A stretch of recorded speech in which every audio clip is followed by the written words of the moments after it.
m'appelle Joëlle Bellupied, je suis accompagnatrice jardin de la Haute-Gaspésie. Ça me fait plaisir aujourd'hui de vous faire une petite capsule en lien avec les repiquages de plants de tomates. Donc, on avait fait des capsules la dernière fois par rapport à la réalisation des semis à la maison. Puis j'ai eu quelques questions spécifiquement en lien avec les tomates. Les tomates, ce qu'il faut savoir en fait, c'est que la tige ici est remplie de poils. Puis toutes ces poils-là, si on plante le plant de tomate en mettant la tige complètement dans le sol, elle va tout ramifier en refaisant d'autres racines.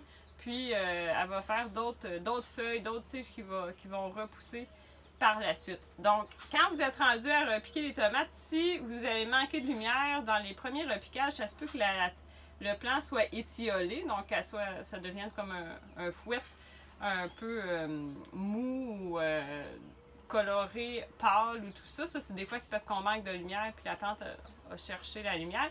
Donc, si vous avez ça comme situation dans vos premiers repiquages, vous pouvez vous permettre dans des multicellules ou des pots de mettre complètement votre plant de côté et mettre la terre par-dessus, ou même faire une petite torsade. Je vais vous mettre un petit mini vidéo où je parle pas, qu'on voit vraiment cette technique-là.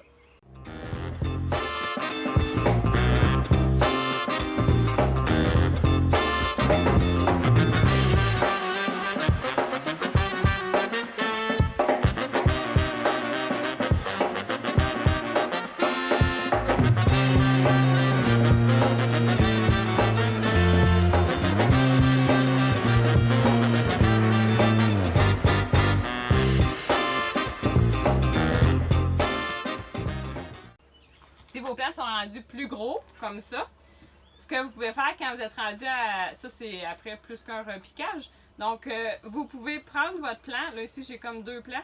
Vous le mettez dans le fond d'un pot comme ça de côté, ou un pot vraiment qui est plus large. Puis, vous allez comme ça le mettre au fond, rajouter votre terre par-dessus. Et on vient coucher le plant, carrément le coucher de côté. Puis on arrose par la suite. On avait notre terreau qui était de croissance dans ce cas-là parce qu'on est vraiment en repiquage. Puis là, on pourrait se permettre de laisser seulement là, quelques centimètres, seulement les feuilles de la tête. Puis il n'y aurait pas de problème, on peut couvrir tout le reste. On peut enlever les feuilles aussi pour éviter qu'ils restent dans la terre pour rien. Ça c'est possible. Puis vous allez voir, là, il va y avoir toutes des petites ramifications qui vont se faire. Puis votre plant va être en santé. Vous allez sauver aussi de l'espace dans un cas pareil. Dans des endroits où le climat est plus chaud, parfois je propose de couper les tiges quand ils deviennent vraiment trop hautes comme ça. Je propose de se garder comme 3 feuilles, 3 ou 4. Puis on peut venir ici, par exemple, couper comme ça. En coupant comme ça, au début de chaque feuille, il y a un petit début là, ici de nouvelle tête qui va se former.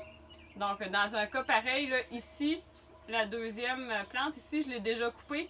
Puis, il y a un bébé qui est en train de se former, une nouvelle tête. Donc là, ici, il y a 4 feuilles que j'ai laissées. Il y aurait 4 nouvelles têtes qui se formeraient.